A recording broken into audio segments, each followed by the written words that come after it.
Bismillahirrahmanirrahim. Assalamualaikum warahmatullahi wabarakatuh. Segala puji hanya milik Allah, Rabb semesta yang telah memberikan kepada kita nikmat iman, kesempatan untuk mempelajari agamanya. Salat dan salam semoga tercurahkan kepada Nabi Muhammad SAW, pada keluarga beliau, sahabat beliau, dan orang-orang mengikuti jalan mereka hingga hari kiamat. Saudara kaum muslimin, di channel Hijrah Butuh Ilmu ini kita akan mempelajari Islam berdasarkan Al-Quran dan Sunnah sesuai pemahaman para sahabat, karena inilah jalan yang paling selamat dalam memahami agama. Baik, pada video kali ini kita akan membahas kitab Al-Husul As-Salasah yang merupakan karya Syekh Muhammad bin Abdul Wahab. Semoga Allah menjadikan ilmu ini sebagai cahaya bagi kita, menjadi sebab bertambahnya iman dan amal soleh. Baik, kita akan memulai pembahasannya berikut ini.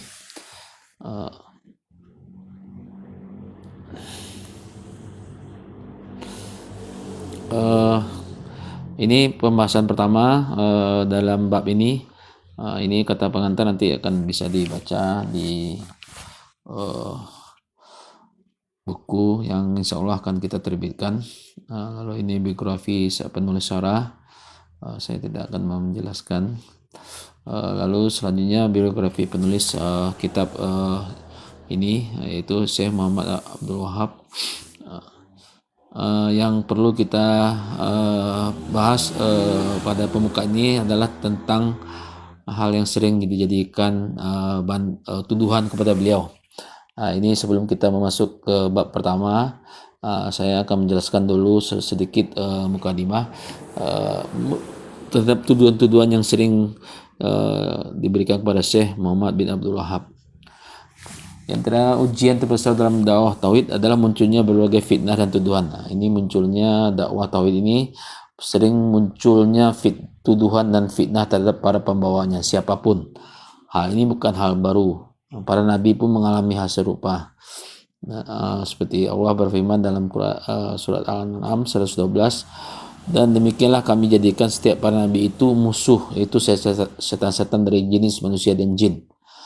Syekh Muhammad bin Abdul Wahab termasuk di antara ulama yang banyak diserang dengan tuduhan.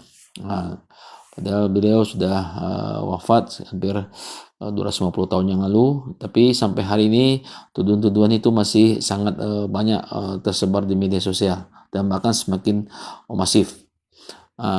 Yang secara garis besar akan saya sampaikan, yaitu tuduhan yang pertama yang sering dituduhkan kepada beliau adalah menuduh beliau sering mengkafirkan seluruh kaum muslimin.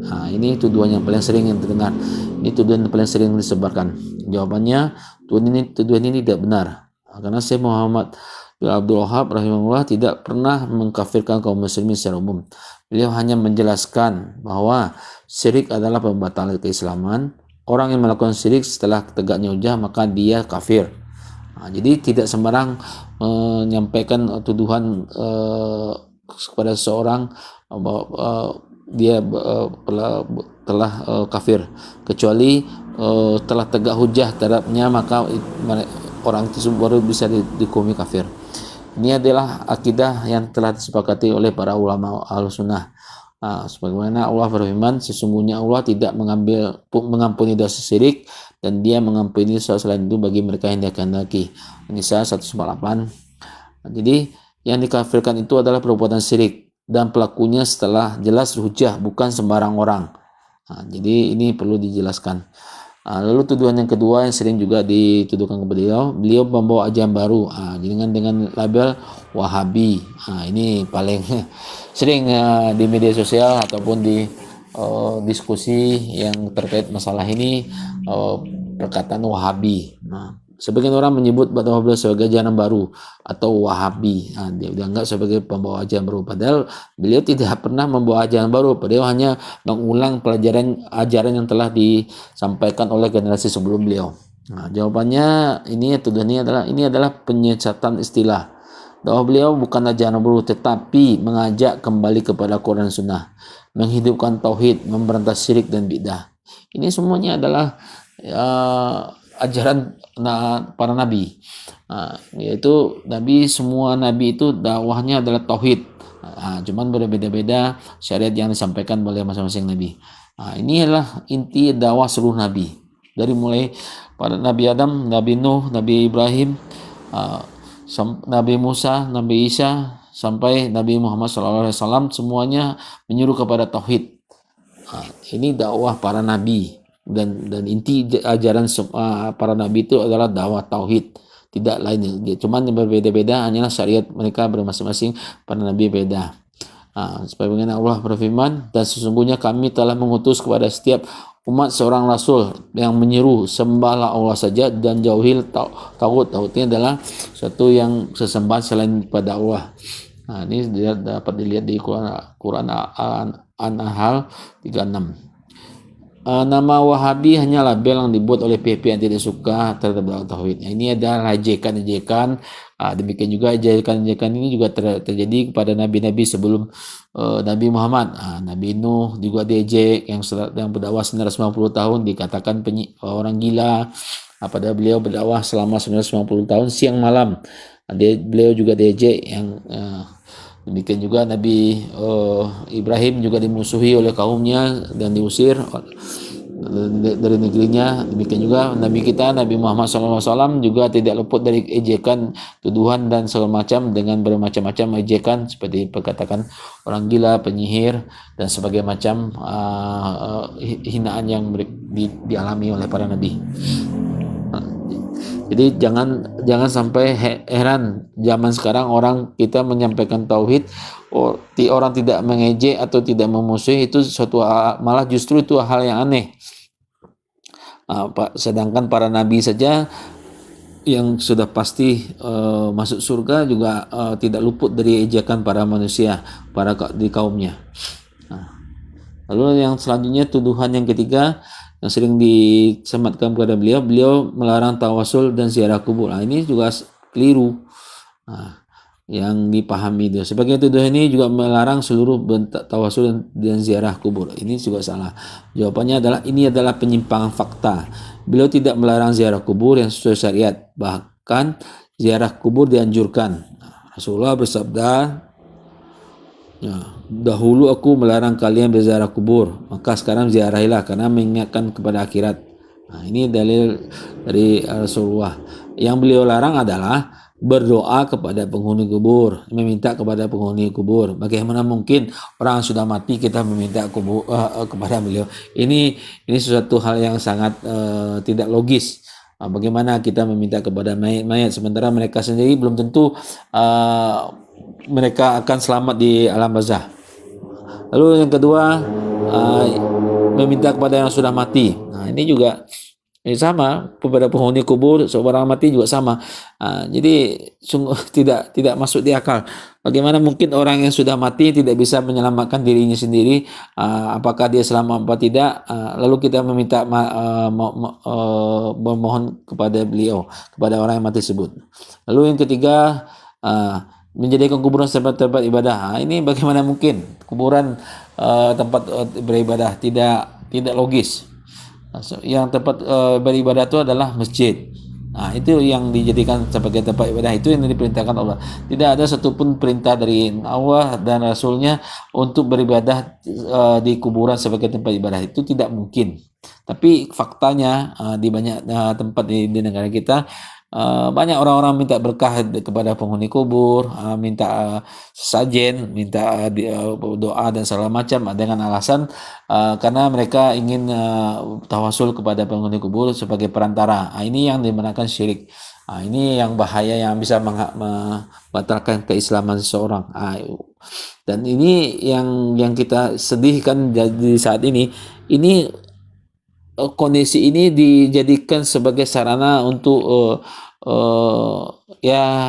semacam agar ramai orang berziarah. Nanti ujung-ujungnya nanti akan ada sedekah lah ini lah. Jadi tujuannya semua itu adalah kadang-kadang untuk kepentingan dunia, tapi mengorbankan agama orang yang datang. Dan ini sungguh-sungguh sangat tidak sangat menzalimi dan pembodohan yang terjadi masif di masyarakat kita. Ini adalah bentuk kesyirikan, bukan tawasul yang dibenarkan. Lalu tuduhan keempat, beliau keras dan memecah belah umat. Ini yang tuduhan yang sering juga disematkan beliau, sebagai mengatakan dakwah beliau menyebabkan perpecahan. Jawabannya ini perlu diluruskan. Kebenaran memang akan memisahkan antara tauhid dan syirik. Tidak mungkin tauhid dengan syirik bersatu. Itu pasti terpecah. Bagaimana mungkin tauhid hanya menyembah kepada Allah dengan syirik yang menyembah selain kepada Allah? Bagaimana itu mungkin bisa bersatu? Ini tentu harus dipahami oleh orang. Tapi ini yang dijadikan sebab perpecahan di tuduhan yang disematkan. Oh, berarti kalau kita melarang seorang berbuat syirik, berarti kamu memecah umat, memecah belah. Ini tuduhan yang keliru. Karena tidak mungkin suatu kebenaran dan kesesatan bersatu, itu satu hal yang mustahil.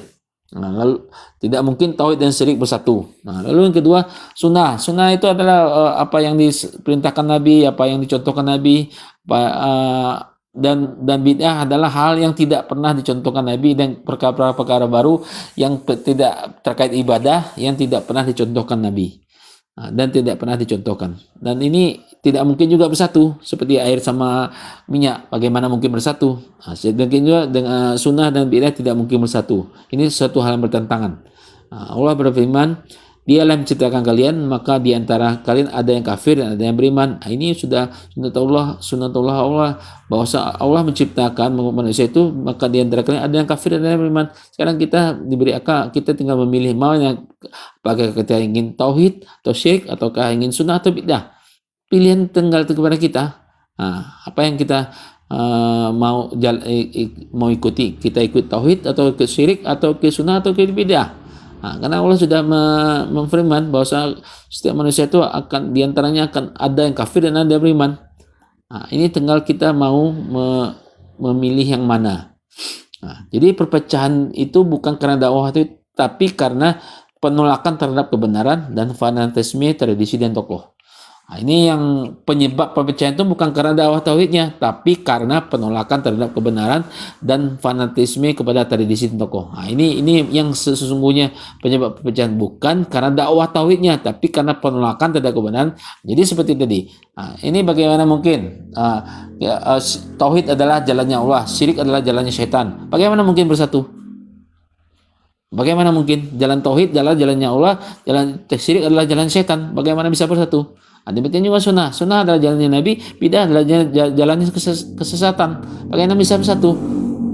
Jadi makanya penyebab penolakan itu adalah karena menolak terhadap kebenaran dan fanatisme terhadap tradisi tokoh. Ini yang menyebabkan terjadi perpecahan. Bukan karena dakwah tauhidnya. Justru dakwah tauhid itu menyatukan umat di atas kebenaran. Ini yang perlu dipahami. Dan orang banyak yang tidak memahami gitu. Dianggap kita melarang tawasul, meminta kepada kuburan, mengatakan bid'ah, ajaran yang tidak dicontohkan Nabi, kita kan dianggap kita pemecah belah, kita dianggap keras. Ini juga justru terbalik. Maka inilah sebenarnya jalan para nabi. Ini yang tidak banyak karena banyak orang tidak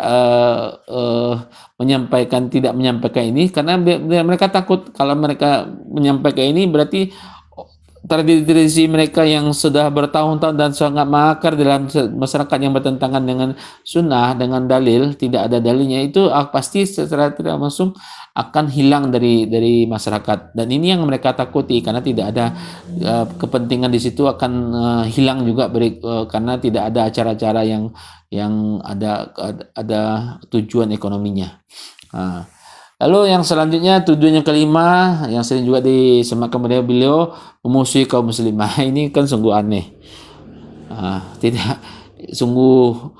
Bagaimana mungkin beliau yang mendakwahkan tauhid ajaran para nabi dianggap sebagai yang memusuhi kaum muslimin? Tidak mungkin. Itu suatu hal tuduhan. Justru ini tuduhan yang disematkan kepada beliau ini adalah dari orang-orang yang tidak suka dakwah beliau, karena akan menghancurkan semua bentuk-bentuk simbol-simbol tradisi yang bertentangan dengan dalil. Dan imbasnya apa? Kegiatan-kegiatan yang tidak mencari berkah, mencari berkah di kuburan, semuanya akan hilang di tengah masyarakat. Dan ini yang tidak disukai oleh para tokoh-tokoh masyarakat yang berpunya kepentingan dalam masalah ini. Ini sebenarnya jadi diberikanlah semacam stigma negatif kepada beliau. Beliau dituduh sebagai musuh kaum muslimin. Jadi dianggap sebagai memarahi kaum muslimin. Ini sebenarnya adalah tuduhan dusta yang membalikkan fakta. Jawabannya, fakta sejarah menunjukkan dakwah beliau fokus pada perbaikan akidah. Ini yang fakta yang tidak bisa dibantah. Penentang datang dari pihak yang mempertahankan kesyirikan. Ini sebenarnya faktor sebenarnya adalah ini. Ini faktornya yang penyebabnya mereka kembali tentang, karena penentang ini akan, kalau seandainya ini berjalan dengan lancar, dengan baik, tidak ada lagi kegiatan-kegiatan yang bisa mendatangkan pundi-pundi keuangan dari kegiatan-kegiatan yang tidak sesuai dengan ajaran para nabi. Setiap nabi pun dulu memecah belah kaumnya. Ini fakta yang tidak bisa kita pungkiri, dan Allah sudah menyampaikan bahwa apakah setiap kali datangnya kalian seorang rasul yang membawa apa yang tidak sesuai dengan keinginan kalian, lalu kalian menyombongkan diri. Ini fakta yang sudah disampaikan oleh Allah Subhanahu wa taala sejak zaman Nabi Nuh sampai zamannya Nabi Muhammad SAW. Setiap kali datang seorang rasul membawa apa yang tidak sesuai dengan keinginan kalian, lalu kalian menyombongkan diri dengan perkataan yang mengingkari, menolak, karena semuanya itu adalah akan mengusik kepentingan kelompok-kelompok yang terganggu dengan dakwah tauhid yang menyeru hanya kepada Allah.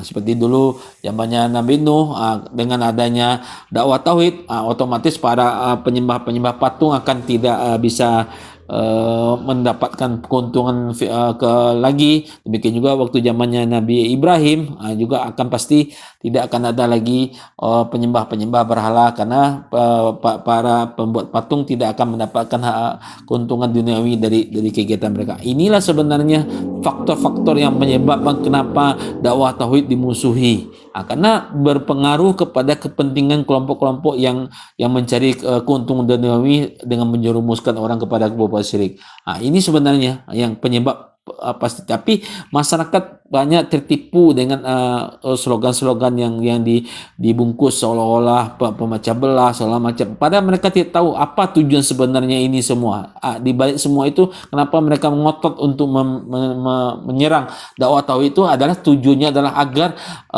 tradisi yang mereka bungkus dengan niat seolah baik atau segala macam yang tidak ada dalilnya, itu tuh semuanya adalah untuk kepentingan duniawi mereka. Dan ini yang sangat mereka pertahankan dengan sangat kuat, agar makanya diberikanlah tuduhan yang bermacam-macam. Kesimpulan dari mukadimah ini, tuduhan terhadap Syekh ini hakikatnya adalah penolakan terhadap dakwah tauhid, ketidaksukaan terhadap pemungkaran syirik dan bid'ah. Jadi ini sebenarnya tujuannya, tuduhan ini.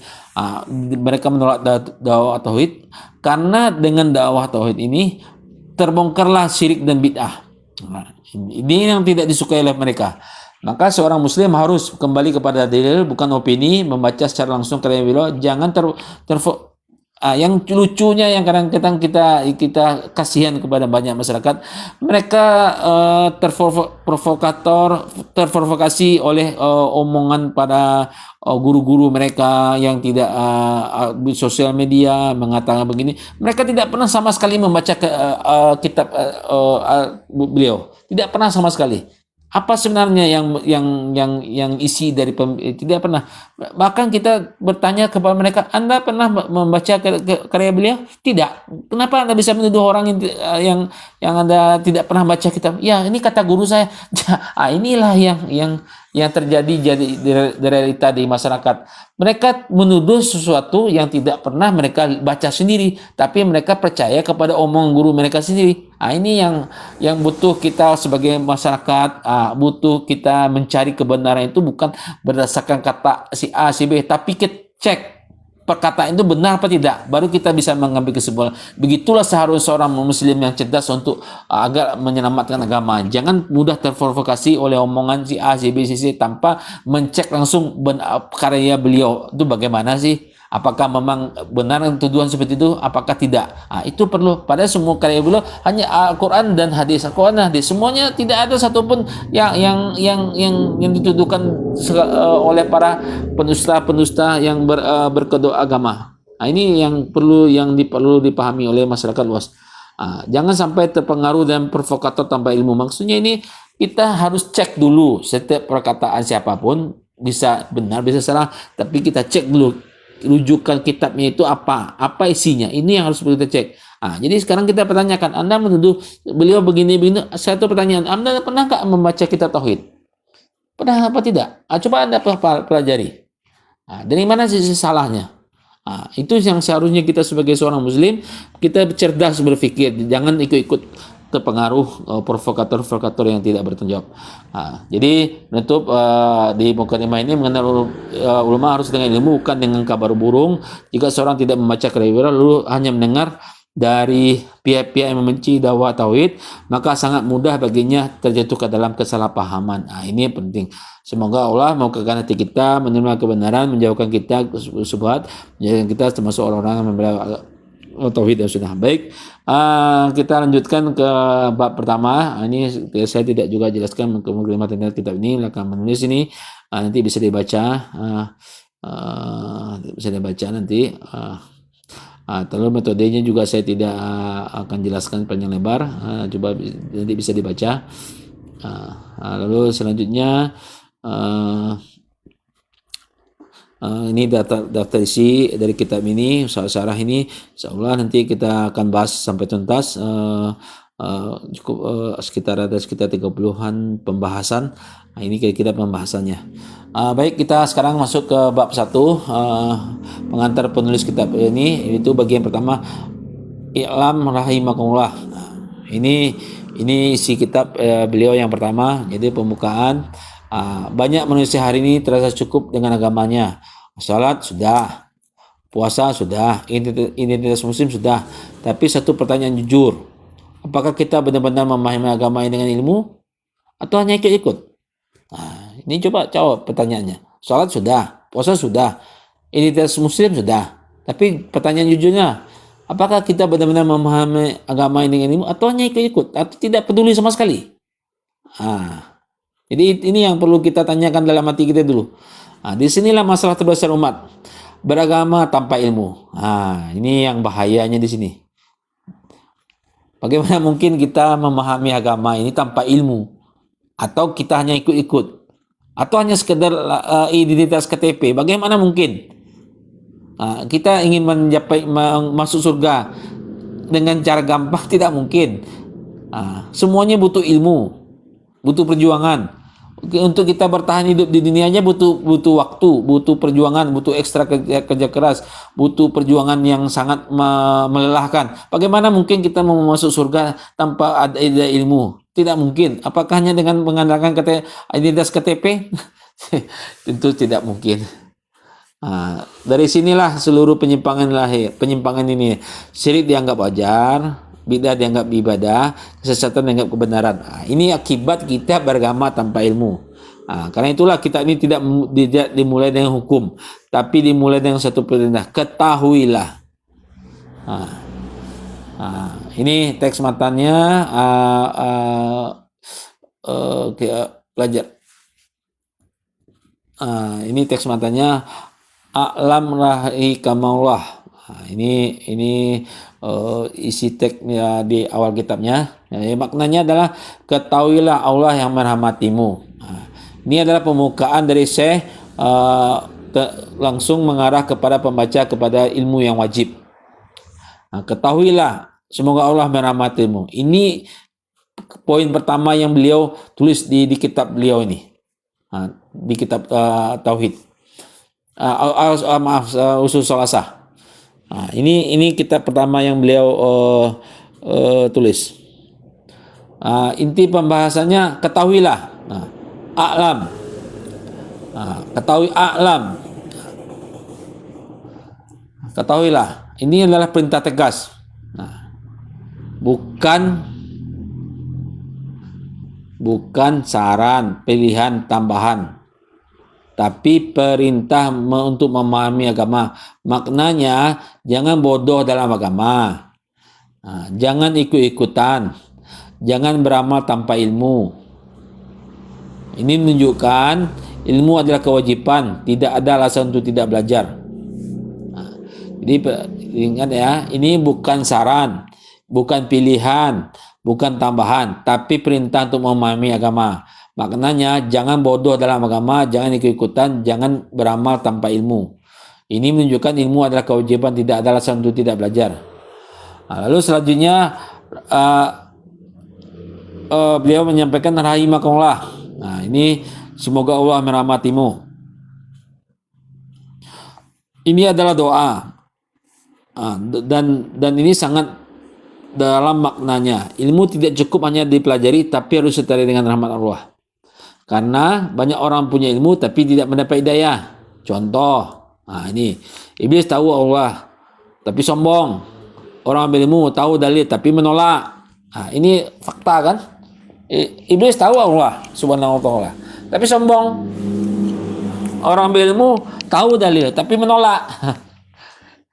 Contoh, tahu riba haram, tahu riba dilaknat, jadi diumumkan perang oleh Allah, tapi mereka mencari alasan yang berbagai macam. Nanti pembahasan seperti masalah ini juga akan insya Allah kita bahas selanjutnya. Ini orang berilmu tahu dalil tapi menolak. Ini sangat banyak dan mencari takwil yang tidak diajarkan oleh para sahabat Nabi. Dan banyak sekali tahu dalil tapi menolak. Ini tujuannya macam nanti akan kita bahas lebih terperinci. Inti besar kalimat ini adalah kalimat ini menggabungkan ilmu tambah rahmat. Ilmu tanpa ilmu sesat, tanpa rahmat sombong. Ini intinya kalimat yang disampaikan oleh beliau. Tanpa ilmu sesat, tanpa rahmat sombong. Ini dalil dalam masalah ini, dalam pembahasan ini adalah Allah berfirman, katakanlah, Allah SWT berfirman, katakanlah, apakah sama orang yang mengetahui dengan orang yang tidak mengetahui? Sama? Tidak mungkin. Dan juga Allah juga SWT juga berfirman, Allah akan meninggikan orang-orang yang beriman di antara kalian dan orang-orang yang diberi ilmu ke beberapa derajat. Tidak mungkin orang yang beriman di antara kalian dan orang berilmu sama level, tidak mungkin. Ini sudah ditegaskan oleh Allah. Lalu Rasulullah SAW juga bersabda, barang siapa yang Allah kehendaki kebaikan padanya, maka Allah akan pahamkan dia akan agama. Ini mungkin pembahasan ini agak sulit mungkin dipahami oleh sebagian orang. Bagaimana mungkin seorang diberikan kebaikan? Kalau Allah menghendaki kebaikan kepadanya, maka Allah akan pahamkan agama. Ini sesuatu bentuk karunia dari Allah kepada seseorang. Kalau Allah memahamkan dia suatu agama, berarti Allah menghendaki kebaikan kepada diri yang bersangkutan. Ini yang perlu kadang-kadang orang tidak memahami kondisi ini. Ini Rasulullah sudah menyampaikan ini. Penjelasan ulama terkait masalah ini, Imam Ahmad yang terkenal menekankan ilmu harus mendahulukan sebelum berbicara. Jadi jangan kita berbicara sebelum ada ilmu, sebelum beramal berbicara tanpa ada ilmu. Jadi wajib ilmu didahulukan sebelum berbicara dan beramal. Ini yang berkata ini Imam Ahmad ya, bukan saya. Saya hanya menukil aja perkataan para ulama. Lalu Imam Bukhari juga berkata demikian, ilmu sebelum perkataan dan perbuatan. Jadi harus berilmu dulu baru berkata dan berbuat. Jangan terbalik, berkata dulu baru mencari ilmu. Jangan. Ini akan terjadi kerusakan. Jadi saya menyampaikan ini bukan opini saya atau saya hanya menukil perkataan-perkataan ulama. Lalu Ibnu Taimiyah juga menjelaskan dalam Majmu' Fatawa, orang yang beramal tanpa ilmu akan tersesat dan orang yang berilmu tanpa amal akan rusak. Ini yang berkata adalah ulama-ulama besar. Nah, dulu penyelesaian ilmiahnya terkait ini, mengapa ilmu didahulukan? Nah, karena tauhid tidak bisa dipahami tanpa ilmu. Bagaimana mungkin kita akan memahami tauhid kalau tidak ada ilmu? Nah, ibadah tidak sah tanpa ada ilmu. Bagaimana kita mau beribadah, sholat, puasa, dan zakat, haji, dan lain-lain, bermuamalah. Bagaimana kita tanpa ada ilmu? Bagaimana caranya? Tidak mungkin. Lalu kesirikan sering terjadi karena kebodohan. Nah, ini fakta. Kita hanya ikut-ikut. Kenapa kamu ikut pergi menyembah ke kuburan? Ya, saya ikut si A, si Anu. Saya ikut si B, saya ikut si C. Jadi hanya ikut-ikutan saja tanpa ada mau belajar. Kenapa? Harusnya segala satu itu kita pertanyakan. Kenapa? Harus dipertanyakan kenapa. Jangan ikut-ikut. Karena kesirikan itu terjadi karena kebodohan. Kebodohan itu apa? Nah, kita tidak pernah mau belajar ilmu. Orang tidak menyembah kuburan kecuali karena tidak tahu hakikat tauhid. Ini kan saya sudah jelaskan barusan. Hubungan dengan akidah, kalimat ini adalah fondasi seluruh akidah. Jika seseorang tidak serius belajar, tidak mencari ilmu, maka ia berpotensi jatuh kepada dalam syirikan.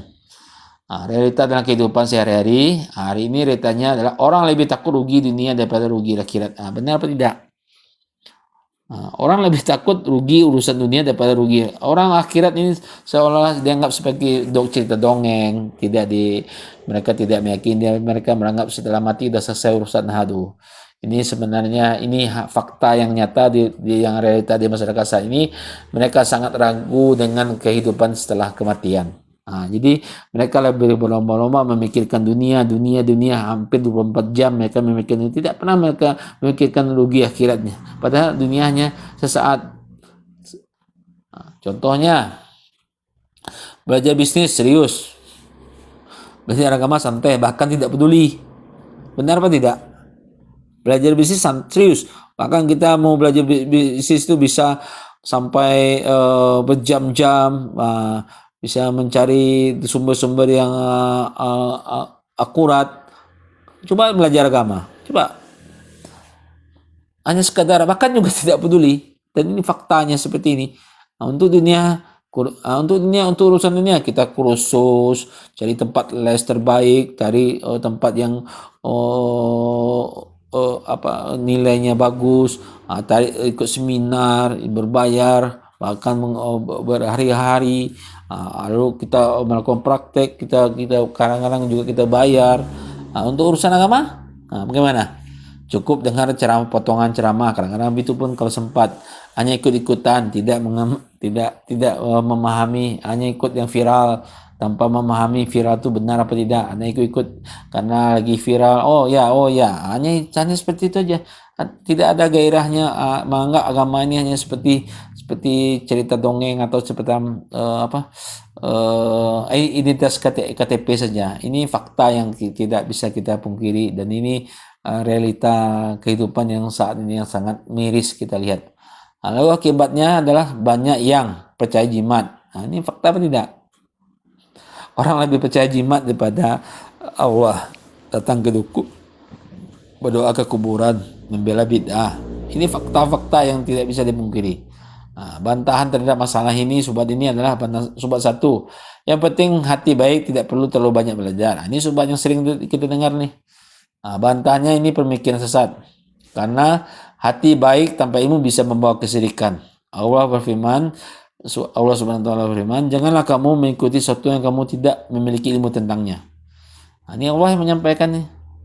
Jadi saya menyampaikan ini semuanya ada dalilnya, bukan perkataan saya hanya menukil dari Al-Quran, hadis, dan perkataan ulama. Subat 2, agama itu mudah, tidak perlu debat. Ini subat yang kedua yang sering disampaikan oleh para orang-orang di zaman ini. Bantahannya adalah agama mudah dalam pelaksana, tapi bukan berarti boleh jahil dalam akidah. Jadi dalam pelaksana mudah, tapi jahil dalam akidah. Jahilnya maksudnya bermudah-mudahan mencari hal-hal yang bertentangan dengan akidah, bermudah-mudahan. Jadi sehingga terkesannya mencari-cari apa yang mudah dalam sesuai dengan hawa nafsunya. Perbandingan manhaj, metodenya manhaj salaf. Metodenya salaf bagaimana? Belajar dulu sebelum beramal. Mereka belajar dulu baru beramal. Mendahulukan tauhid, mengikuti dalil, takut kepada kesesatan. Realitas sekarang amal tanpa ilmu, beramal tanpa ilmu, mengikuti tradisi, fanatik tokoh, menolak dalil. Ini kejadiannya, ini realita zaman sekarang. Ini bukan sekadar perbedaan, ini adalah jalan menuju kesesatan. Ini coba lihat. Perbedaannya metodenya pada salaf, para ulama-ulama salaf. Ini mereka. Ini yang terjadi sekarang. Realitanya gini. Jadi ini perlu harus kita yakin dengan agama baru bisa kita menjalankan ini. Arahan sikap kita bagaimana untuk perbaikan ke depannya. Setelah memahami ini, wajib dilakukan mulai serius belajar tauhid. Cari ilmu dari sumber yang benar, tinggalkan kebiasaan yang ikutan, periksa setiap amalan dengan dalil. Yang wajib tinggalkan beragama tanpa ilmu, ini tidak boleh kita lakukan. Mengikuti tradisi tanpa dalil. Kita boleh mengikuti tradisi, tapi kita cek apakah ada dalilnya tidak. Kalau tidak ada, kita tinggalkan. Membela bidah, ini yang wajib kita tinggalkan. Membiarkan kebodohan dalam agama, ini juga sering kita lihat dalam realita dalam masyarakat. Baik, pembahasannya sampai di sini. Mungkin bab 1 ini kita lanjutkan kepada evaluasi, yaitu apa makna dari alam. Apa makna dari alam? Sebelum saya lanjutkan ini, saya perlu sampaikan evaluasi ini penting untuk memberikan pemahaman terhadap apa yang telah kita pelajari untuk bab 1 ini. Makna dari alam adalah perintah untuk mengetahui dan belajar agama secara serius. Lalu yang kedua, evaluasi kedua, apakah ilmu agama itu wajib? Ya, tentu, terutama tauhid dan akidah. Ini adalah ilmu paling wajib yang dimiliki oleh seorang muslim. Karena tanpa tauhid, semua amal bisa hancur. Salat bisa hilang, puasa bisa hangus. Karena kalau sudah amal ibadah sudah bercampur dengan syirik, semuanya akan sirna. Jadi ini pentingnya agama itu wajib diketahui, dipelajari. Lalu mengapa ilmu harus disertai rahmat? Karena tanpa rahmat ilmu tidak membawa hidayah. Apa bahaya beragama tanpa ilmu? Terjatuh kepada syirik dan bid'ah dan kesesatan. Apa contoh realita akibat tidak berilmu? Percaya jimat, datang ke dukun, ritual kuburan. Ini contohnya. Apa niat baik cukup tanpa ilmu? Tidak, karena bisa menjerumuskan kepada kesalahan. Apakah perbedaan manhaj salaf dengan kondisi sekarang? Salaf berilmu dengan berdalil, sedangkan orang zaman sekarang mengikuti tanpa ilmu. Apa langkah pertama setelah paham ini? Mulai menuntut ilmu tauhid dengan serius. Lalu terakhir pembahasan ini kita tutup dengan penutup dan doa. Kalimat ini pendek, tapi ini adalah pintu keselamatan, perbedaan antara hidayah dan kesesatan. Jika Anda serius dengan kalimat ini, Anda akan sampai kepada tauhid. Jika Anda meremehkan, Anda akan tersesat tanpa tersadar. Renungkanlah betapa banyak orang mati dalam keadaan tidak bertahu tauhid, tidak paham agamanya, hanya ikut-ikutan. Jadi jangan jadi bagian mereka. Semoga Allah merahmati kita dengan ilmu yang benar, membuka hati kita untuk menerima kebenaran, menjauhkan kita dari syirik dan bid'ah dan seluruh jalan kesesatan. Amin ya rabbal alamin. Demikianlah pembahasan pada kesempatan ini. Semoga Allah menjadikan ilmu yang kita pelajari ini ilmu yang bermanfaat, yang menambah iman kita, memperbaiki ibadah kita, mendekatkan kita kepada Allah. Jika dalam penyampaian ini terdapat kebenaran, maka itu semata-mata dari Allah SWT saja. Dan jika terdapat kekurangan atau kesalahan, maka itu adalah kelemahan saya sebagai pribadi. Semoga Allah mengampuni kita semua. Jangan lupa untuk terus menuntut ilmu, karena hijrah yang benar harus dibangun di atas ilmu. Insya Allah kita lanjutkan pembahasan berikutnya pada pelajaran-pelajaran berikutnya. Assalamualaikum warahmatullahi wabarakatuh.